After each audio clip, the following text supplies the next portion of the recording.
taibangda amukta ukidriba masak matau fajaba misak amaga mangda nanga nungsinaramba wari sanaramba thengnaba yaukraba madugi artha karino haiba adom khangbiraba video si channel sibu nungsibiduna mamangi video da yaukidaba mangkharagi maramda atopa video ama sembiraknaba thoma mitaina suggest tawbirakpagi semjabani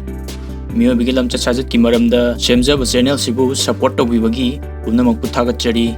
video sibu yengbiriba channel sibu subscribe tawbiribasing isa isa gi haisingbudu munna khangdoklaga mai papa misak amamam soidena oibiu haiba wafamsi channel sigi maikaidigi mayamda thamjari mamangi video amada toina manganba mang tara margi artha maduda nangi subconscious mind na mangi matengna nangonda tharakleba message tu karino nangi mangna kari hairi haibudu khangdoklaga kari khongthang lokhatpa yai karamba lambi da chatkani haiban chingba khangminakre video du yengbidriba yawagasu description da changaga link tu soidena yengbiu ngasi suma yamna soidena hangningangani khanjaba mang khara pujarakli madugi artha karino dream interpreter singna kari hairi haibudu soidena kanglagani loiba faw yengbiu anauba lawsing amadi soidena hingatkani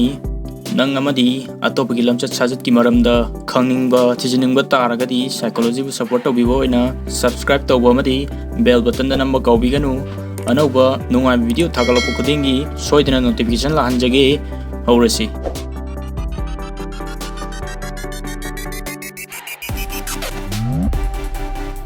Mang haibasi nangi subconscious mind na thokhanmani maduda uriba mamising warising wakalsing du nang hana ukraba takraba khangkrabana anamba ngaktani lambi de oibe yai tv de oibe yai nangi phone du de oibe yai karigumba amada ukraba matung nangna thawoina ningsingodragasu khalludragasu nangi kokta mami du yaukiduna madu nangi mind du na ulakpani mang tatana taibangdasu mi amabu uba matamda nangna hana ukrabagum khanba yai maramdi nangna madu ningsingodragasu hana ukhiba nangi subconscious mind yaukhiba mi oiba yai aduga madu nattaba amukta udriba mami natraga thawdok ama oiragana nangi subconscious mind na apamba aningbudu uhannaba honarakpani aduba koi conscious mind na mi amabu mayek sengna samgatpa ngamde mami sami oina ugani natraga masadi mayek sengagasu mamai di uba ngamloi mayek sengna uba mi dudi nangna hana ukraba mi oigani nangna madu ningsingba ngamdabadani aduga anama matamda mang ama loi fawfang na mangde ama mangi de atopa ama muk mangi natraga pairinga oirgasu akiba mana tanaba oirgasu mi amagi manakta chatpa oirgasu loisandabida mitkap thoi mang ama mafung fana mangba haibasi tangna thoi maduguma loisinba faw mangba mangdudi isinduna thamba yare atopa fake amadana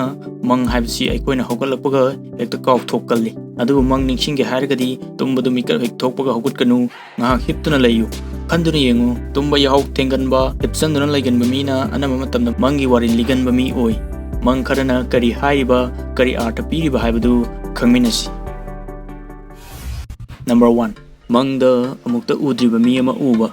masigi mangsidi artha hanbada laina thokte pibamgi matung eldi karigumba nangi mangda amukta ukhidriba misak amaga nungsinaramba aduga nangna single da oirgadi nangi wakhalda anauba nungsiba ama semgatningbagi oiba yai hana relation laiba mi oirgana nangi maridu romantic oiba mawangda thamningbagi oibasu yai natraga nangi punsidu pandam amana maram oiraga thawai hena yaukhalakpagi oibasu yai nangna masak khangdaba mi amaga nungsinaramba haibasi asengbada mahaktu laklaga nungsinarani haiba natte nangi subconscious mind na haining libadu misak tu gi mateng na khanghalakpani aduga nangna misak tu asengbada ukraba misak ama nangi marup mapang ama oiragadi nakoini gi maridu close oinai natraga nangna magi mawongdu da apamba yaningba mafam ama yauri haibadu khanghanbani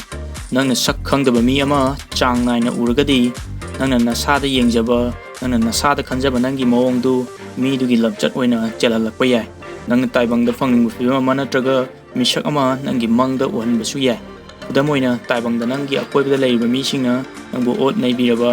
nangi khangna chanaba nangi imung manung nangna thajaramba pumdamak nangi mayokta leiraklaba nangi mangda masak khangdaba mioi ama laklaga nangbu kanbiraba mateng pangbiraba yai mioduna nangi asengbu taibangda laklaga mateng panglani haibagi natte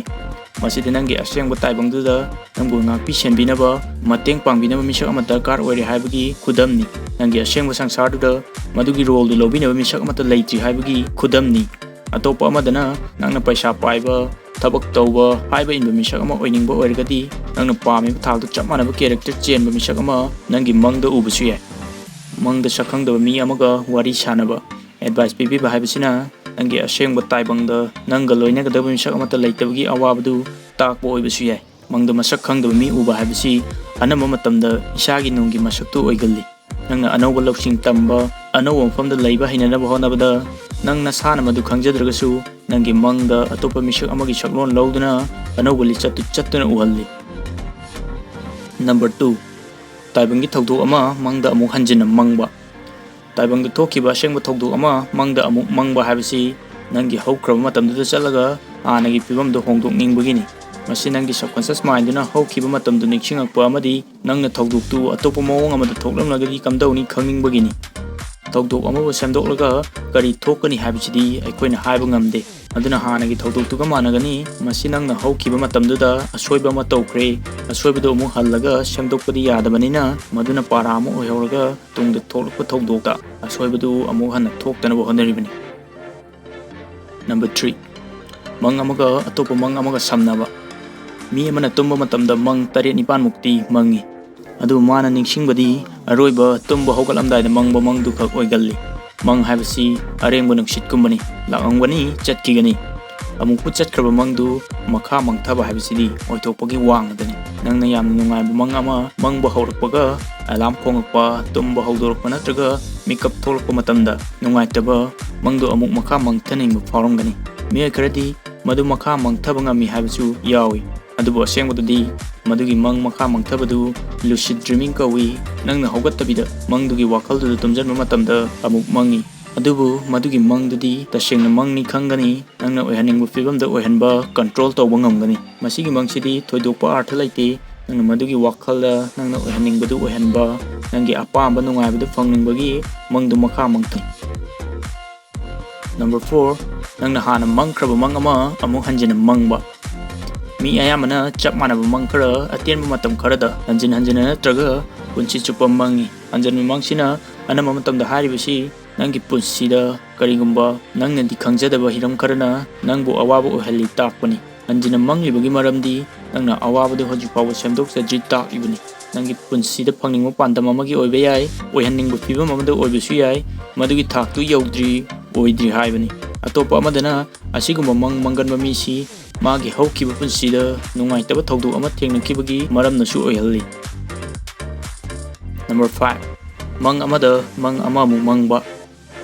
मंगदा मंग अमामु मंगबा हाइबसिगी मओंग यामी मसिगी अचम मरम अमदी मीगी वारी नत्रगा film अमदा तौबदु तारुबा उरुबदगी नंगी वाखलद चुखिदुना नंगोंदा influence पिरकपगी ओइबसु याय खुदम ओइना Inception हाइबा Hollywood film दु येंगुबा तारुबदगी मदुगी मरोल नाइबा मंगदु मंगकपा ओइबसु याय मरोल नाइबा मंग हारगा नंगना मंगदा हौगतलबोय निंगदुना थबक तौबा हौबा अदुबो हौगतलमदबा अमुकसु हौगतलगा थबक हौरगा हौगतलमदबा असुमना हंजिन हंजिन तौबा थेंगनबसु यावरमगनी मसिसु मरोल नाइबा मंगनी हाइबा याय मसिदा नंगना अलार्मदु मुथलगा हौगतले माइमी ताथोकपा लोयरगा चा थकनबा होनबा मतमदा अलार्मदु अमुकु खोंगपा याय अकोनबदा नंग तसेंगना हौगतलनी अमदी नंगना सादा अंगकपा अमदी फावगनी मसिगी मंगसी अनम मतमदा नंगना थवाई नुंगाइतबा तुम्बा यादबगी प्रॉब्लम लैबा हयेंदी ngana हौगतबा यादे थबक अरुबा अमा लै खल्लगा तुम्बा तुमलिङैदा अरांगबा खोंजेल नत्रगा नंगबु डिस्टर्ब तौबा खरना नंगबु तुम्बा याहनदबा कांदा मंगी मंगदा नंगना सासे तुमगदी नंगी वाखलदु शांति फंगे ताकपनी नंगना लौबा फिरतु पेंजरे यानिंगी खंजबा अमदी फिबमदु साफारि खनबगिनी फत्तबरोमदा नंगी अकोइबदा लैबा फिबमसिंगदु नसाना दायता लौजद्रे मुन्ना खंगद्रे ताकपगी ओइबसु याय मंगदुदा नंगना तुम्बदा कनागुंबा अमना येंगदुना लैरगदी नंगी अनिंगबा अपामबा मिंगोंदा हाइदोकपगी मतांग ओइबा याय मदु हाइदोकपदुना नंगसि सेफ ओइद्रे पेंजद्रे इकाइबा फावरनि खनबगिनी मंगी मरमदा नैनबा मंगी अर्थ नैनबसिदी यामना पाक चावख्रे मसिदी वाहै खरना कवर तौनबा होनबसि खरा वाना थोकनी मसिगी मरमदा लाइरिक कया अमसु लैरी मंगी अर्थना नंगी असेंगबा ताइबंगी अवाबा खुदोंथीबा लाकदबा कया सॉल्व तौबा खोंथांग लौखलौबा ngamहल्ले मंगदा नंग थबक चटनबा होनरगा चटपा नंगहौदबदु नंगी असेंगबा ताइबंगदसु नंग थबक अमा तौनबा खल्लगसु थबकतु तौबा हौद्रि हाइबदु नंगी सबकॉन्शियस माइंडना खंगहल्लकपा ओइबसु याय नंगी मंगदु मुन्ना खल्लगा मुक्तंग येंगु अदुगा नंगी ताइबंगदा लैरिबा करम्बा फिबमगा चानबगे करी खोंथांग लौखलगा अफबरोमदा चटकदगे हाइबदु सोइदना खंगनी सोइदना खंगनी सोइदना खंगनी